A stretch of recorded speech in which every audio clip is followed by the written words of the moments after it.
A 21-play, 11-minute drive that ended in a field goal instead of a touchdown. That's the story of Boston College season in one possession and why the Eagles are staring down a potential 1-11 season.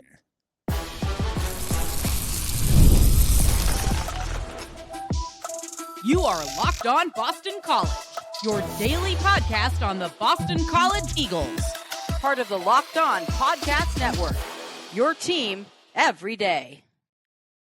Hello and welcome. This is Locked On Boston College, your team every day. I'm your host, AJ Black of Eagle Insider, part of the 247 Network. I've been covering Boston College for over a decade. If you're looking for the insider scoop and analysis on your Boston College Eagles, you are in the right place. Locked On Boston College is a free daily Boston College podcast available on YouTube or wherever you get your podcasts. Today's episode is brought to you by Game Time. Download the Game Time app, create an account, and use code LOCKEDONCollege for $20 off your first purchase. On today's show, we're going to dive into the Notre Dame game. We're going to look at their great run defense, but with big pass issues on the defensive side of the ball. QB question, what's going on now and how does it impact the future? And the trenches on both the offense and defensive side, how do they look and why that was a huge key in this game? And to talk about it, as always on Monday, we bring on Mitchell Wolf of Eagle Insider. Mitch, how's it going? It's going well. I was spared from watching the majority of this game because I had a family thing and also I have YouTube TV. So I totally did not watch the game on an illegal streaming website. I did not do that. But I was able to catch up and kind of figure out what happened and watching the film. Obviously, you can watch it and not be as emotionally attached. You don't have to go through the roller coaster of it all. But, again, we expected this game to be a complete blowout. And it certainly wasn't that. It was a lot of other things, but it was definitely not a, wire-to-wire blowout that we expected. Hey, one takeaway from this game for me was the defense, specifically on the defensive side of the ball, the run defense. We'll talk a little bit about that in a bit. Other than the 94-yard touchdown run, they were able to hold Jeremiah Love and Jadarian Price pretty much in check for most of that game.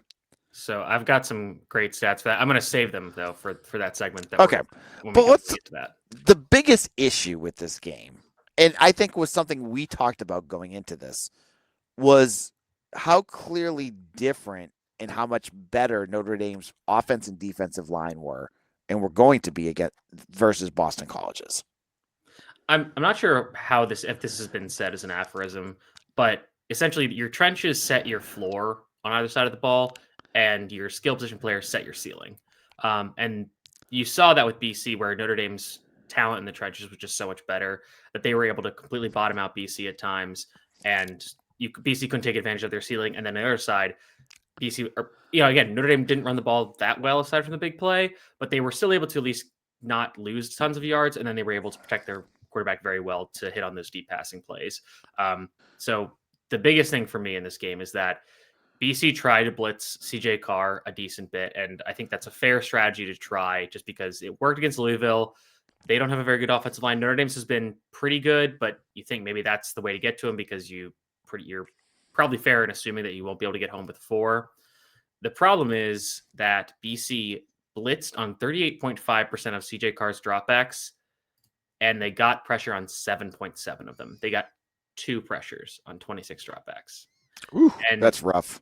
That's just if that's how you're playing, and especially if you're blitzing, because then if you're blitzing and nobody's getting home, you're blitzing 5 or 6 guys, and then you only have 6 or 5 in coverage, and a lot of times they're in one-on-one matchups. And as we've seen throughout this entire season, BC's defensive backs cannot win those one-on-one matchups, even against good to okay players. These are very good skill position players. Malachi Fields continues to be a thorn in this team's side. Will Pauling had some big plays. Jordan Faison had some big plays. Eli Rarin had some big plays. All of those guys had big plays, big explosive plays in the passing game that BC wasn't able to defend. And again, the reason why is because BC was playing a lot of cover 0, so they're blitzing a lot of people, and they don't have a safety on the back end. And your hope is that the pass rush gets home quick enough that you don't have to worry about these deep passes. Of course, as we all saw, the pressure wasn't getting home at all. So CJ Carr had all the time in the world to say, okay, I'm going to wait for this deep route to come open. I'm going to sit here for 3 to 4 seconds, and then I'm going to hit it, and it's not going to be a problem. And that's exactly what happened. So the other biggest problem with this is that a lot of these plays, BC would come out and they would be showing that they're most likely in cover 0. You can usually see that if all the defensive backs are kind of aligned at the same depth, and usually you can kind of tell, okay, this will probably cover 0. They might go to quarters or cover 4 shell. But if you've got a lot of guys on the line of scrimmage and then a lot of defensive backs the same, like 10 yards off the ball, you're like, okay, this is probably cover 0. And Notre Dame would see that, and they would make a check at the line to change their play, move a tight end in the block, and then they'd go deep. And BC would not do anything. And if this was a few weeks ago, I'd be like, listen, they're really undermanned. There's not much you can do. At this point in the season, when you've got Davion Crouch back in the lineup, Obi McGowan's still there, your safeties are in the lineup who are played more and ostensibly know more of what they're doing. How is there no audible or check at the line? It's like, hey, we got to get out of this cover 0. They're switching. We got to change it to something so we're not getting beat over the top, because that happened over and over and over and over again. And that was one of the big reasons why Notre Dame was successful, because for a lot of this game, they were not moving the ball consistently outside of these big explosive passing plays. Yeah, and I think you mentioned a big piece of this game. If you didn't check out my live show on Saturday, Davion Crouch was back in this game, and I got to say, I'm completely shocked he was there. Him and Jaden Skeet, I thought were gone for the season. I just chalked it up to them being, I don't know what was going on. We didn't get any updates on that, but to have Bam back and to look the way he did, I mean, he finished with one tackle. So he only had 1 tackle according to the official stat sheet. He had another assist according to PFF. He said he missed a tackle as well. There was a lot of plays where you could tell, okay, like he is impacting this. Like they had a play where he basically McGowan blitzed and they were running towards McGowan. So Crouch is like the backside linebacker, but McGowan is blitzing more to the inside. But that allows Crouch to wrap around McGowan and get out in front of the run. And that's just something that BC's linebackers previously, whether it's KP Price playing out of position or Bryce Steele playing, and he's just not the athlete that he used to be, they're not able to make that play. Davion Crouch is able to make that play. And maybe it's not even getting the tackle, but it's, hey, I take on a blocker so somebody else can get the tackle. So again, he is a huge linchpin of this defense that they have been missing sorely. And again, outside of the 94-yard touchdown run, this defense was extremely successful against the run. I think Davion Crouch was a big part of that. The defensive line deserves some credit there as well, even though they were really bad in pass rush, but they were really good against the run, and then that helped the linebackers and the safeties as well. Yeah, so let's talk a little bit about the offensive line as well, because we're talking about the trenches here. Mm-hmm. I could get on to Grayson James for his struggles in this game, and he took his lumps, but I would say the offensive line had a bigger piece to do with that, because he had 0 time out there, because it was snap. There were guys in his lap. It seemed like a lot.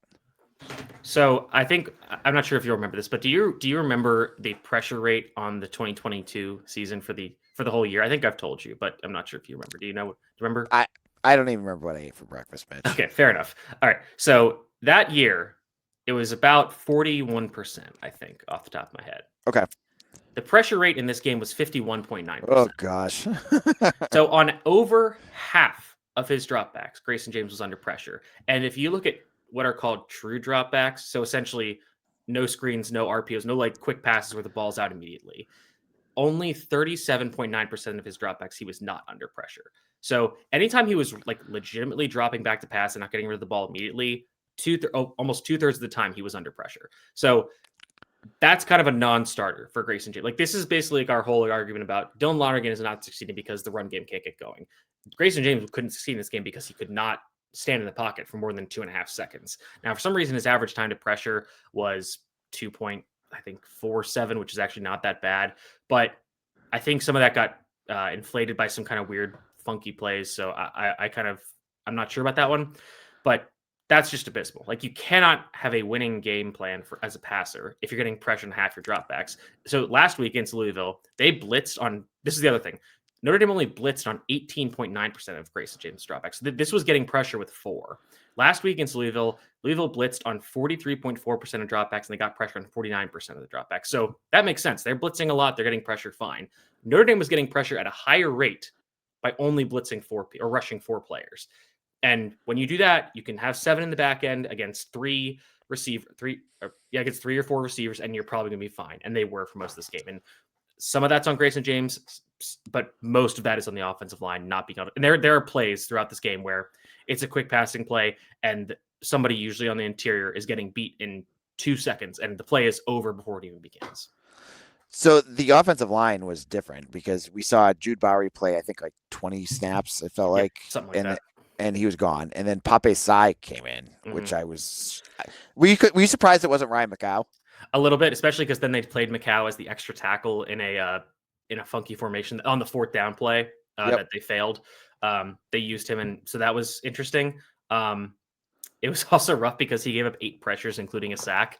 But the sack was early on, and this is going to sound like coping, but I think he kind of I think he was just like overwhelmed by the speed of the game because he's going against Boubacar Traore and Bryce Young, who are excellent edge rushers, and some linebackers who are just so fast and they just rush a lot. So I think took him a bit to get up to speed, but I thought he was by the end of the game he was playing a little better. But yeah, I mean, and then the guards this interior was the worst part. It was Michael Krauns for most of the game. Then Dwayne Alec took over, but both guards, Robert Smith, Eric Stockerty, were getting beat a ton. Both centers were having a pretty bad day, so it was just a nightmare for the offensive line and pass protection. All right, in a moment, we're going to talk about the quarterbacks as we saw both of them on Saturday, and we'll talk about what we saw in just a moment.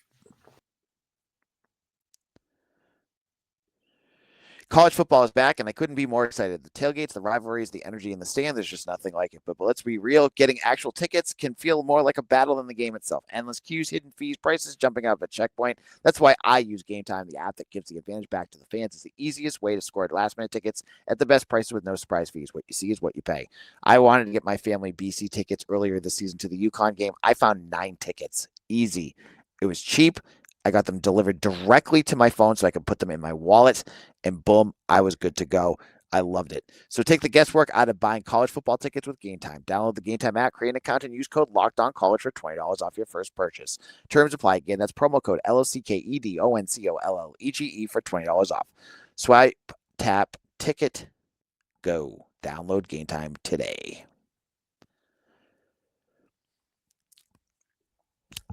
This is Locked On Boston College, AJ Black of Eagle Insider, and we are about to talk about some other things about this game. But before we do, check out Locked On ACC on YouTube or wherever you get your podcast. Now, in this game on Saturday, earlier in the week, it was reported that Davion Lonergan was going to be starting.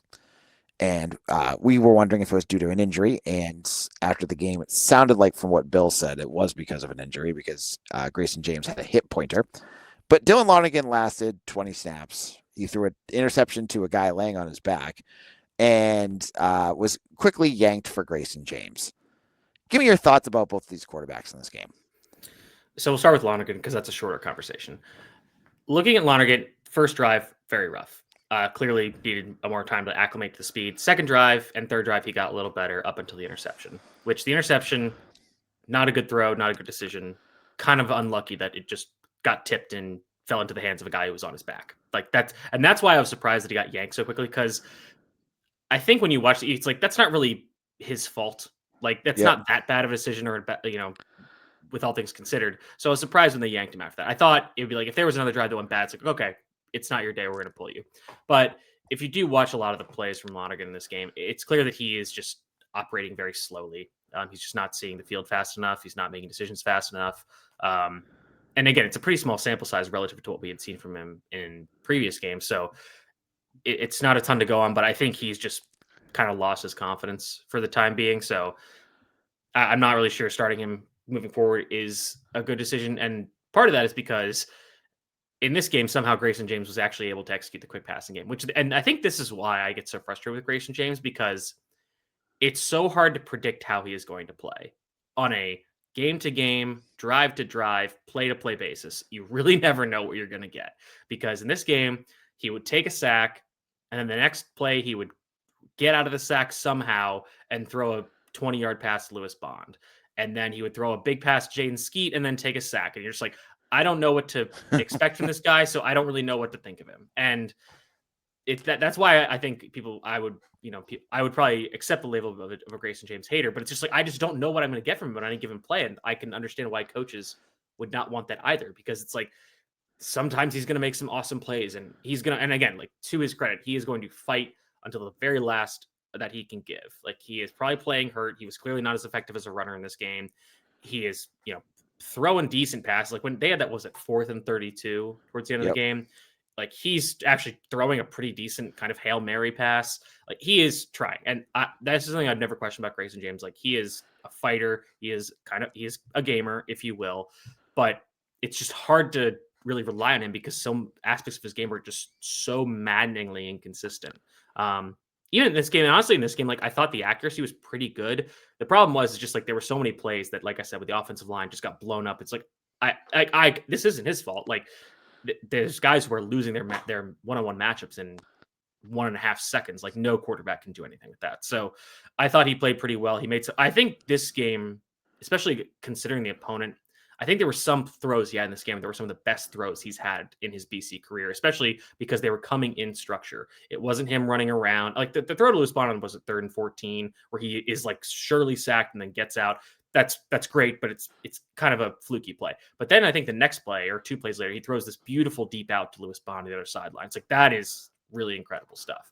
And then the touchdown to Reed Harris was obviously a great ball. But I think again, when you look at this game and look at the last 2 games that he started, you see that his issues come in the red zone when the game gets shrunken and the windows are smaller. You see BC fail in that 4th and 2. And honestly, I don't think that was a bad decision to go for it. One, I know it's 6-0, a field goal. You can tie with another field goal. The missed extra points and kicking. I mean, it was so weird seeing another team just have an absolute nightmare of a special teams game when BC was actually decent in that department, maybe punting aside. But that kind of throws off a lot of the calculations. If you run these through like the 4th down model that I use, both the 4th downs, this one and then the one it was like 4th and goal where they did kick a field goal. Both of them were go for it, but very slightly. They were both like 1.5% more to go for it. So that's very close. So I get it on the first time because I think Bill O'Brien knows this team. You need touchdowns to win games like this. And again, like I think with that play, people are like, oh, this is so stupid. Like this was back. Like, oh, it's like, okay, if they get it, it's great aggressiveness. It's whatever. If they don't, it was stupid. If they run the ball up the middle, then people are like, oh, this is a stupid play call. Why are they just running up the middle? They need to come with something more creative. If they throw it like they did and they don't get it, oh, they're being too cute. Why didn't they just run the ball? So, let's make this a process-based analysis. And I understand the decision to go for it. I thought the play call was decent. Notre Dame just wasn't fooled, and they did not execute it well enough. And you could say that not executing well enough because Notre Dame wasn't fooled is process bad, and I would probably agree with you to some extent. But that was fine. And I did not mind not going for it on the 4th and goal because they kind of got lucky on a 4th down earlier with the penalty. And I think at that point, you did just need points. And that did you need to give the offense momentum because they had been getting into the red zone. But we've seen Grayson James have issues when he gets in that area where he's not able to make decisions as quickly as he needs to. And again, part of that in this game specifically is the pressure. And that's not really his fault. That's the offensive line having a really bad day against an excellent defensive front. And they had absolutely no run game either because they could not. Go ahead. Sorry. Well, so the run game is really weird in this game because when BC ran it, it was usually 3rd and 1 or 4th and 1, and they would get it. But they just wouldn't get any extra yards otherwise. So yes, that was a problem. But like they could not rely on it to get anything. In terms it seemed like the east to west stuff that they were doing was like a disaster. And then when they decided just to go forward, they get that 1 or 2 yards. I'm gonna have to watch back a little more for that. But I think, I'll have to watch back for more of that because, and again, I probably would agree with you. But I think part of it is that they see Notre Dame's ability to use that like 2-gapping scheme where they're able to hold down double teams and read. They know Notre Dame is good at that. So it's like, okay, maybe we can stretch them out and not kind of play into their hands of what they want to do. So I think and again, I think, by the time we get to the end of the game, it's kind of an irrelevant point, but I think I would think that'd be interesting if this is a closer game, and there's obviously other issues, but I think at the end of the day, it was just like Notre Dame had the dudes and BC didn't to win these matchups in a physical way. And I know it was more of a smaller sample size, and obviously a lot of other things weren't working. But getting Jaden Skeet back, we talked about Bam. What did he mean to have that back in that offense? He had 8 catches in this game. Yeah, I mean, I think it was actually very funny, and this kind of goes to your point about the running game, is that they did the first quarter interview coming back from commercial with Bill O'Brien, and he said, oh, we need to get more yards on first down to set up. We need to be much better at getting yards on first down to set ourselves up better. Right out of that, they run the little rocket pop pass to Jaden Skeet where they just kind of volleyball tap it as he goes in motion across the quarterback. And they pick up, I think, 6 yards on first down. It's like, oh, great, 2nd and 4. False start. So it's like, oh, okay, well, or illegal formation or something. But then they're back to 2nd and 9. And then I think they run a screen to Turbo that loses 5 yards. It's like, okay, now it's 3rd and 15. So it's like, oh, what do we do? But yeah, I mean, I think Jaden Skeet allows you, I think he's just a more comfortable, smoother route runner than maybe Dawson Pugh is at this point. Maybe add some more speed because a lot of the time his best routes were him running dig routes, which has kind of always been his thing, where that's just a deep in or an intermediate like 18-yard in route. That's always what he's been like the best at. So I think just having somebody that can run that route a little better, and that's kind of usually if you read one side of the field and you come back to the other side, that's coming from the backside. You want to hit that as it's coming in your field of vision. That's what he's great at, and that's a very good fit for the offense. So I think that helped have on the rare occasion that BC's quarterback had time to get to the backside dig, then you have a good option there. All right. In a moment, Mitch and I are going to wrap things up with some final thoughts on this loss and talk a little bit more about BC and Notre Dame. We'll get back into that in just a moment.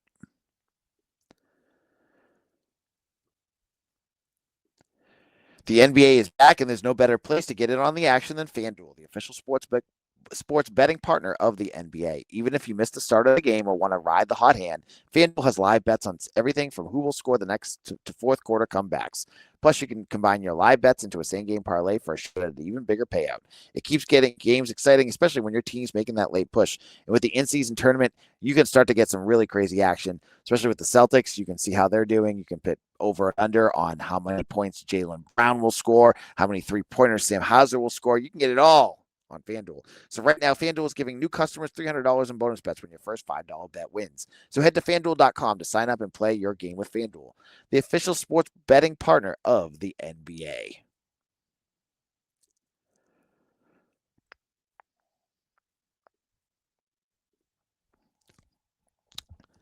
Locked On Boston College, AJ Black here. Thank you all to our everydayers, all who have made Locked On Boston College your first listen every day, and you're listening to us every single day here on Locked On BC. Thank you so much. You're the MVP to our show, and I appreciate each and every one of you who have subscribed and linked into us on YouTube.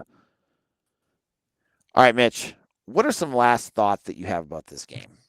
So I want to talk about BC's run defense, and this is where we're going to get to the stats for this game. So the stat that I like to use to determine how successful run defense was is yards before contact per rush. Essentially, how well is the offensive line blocking the defense to allow the running back to get yards before he gets touched?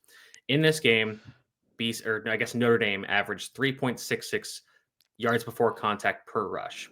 That is the second worst mark of the season for BC.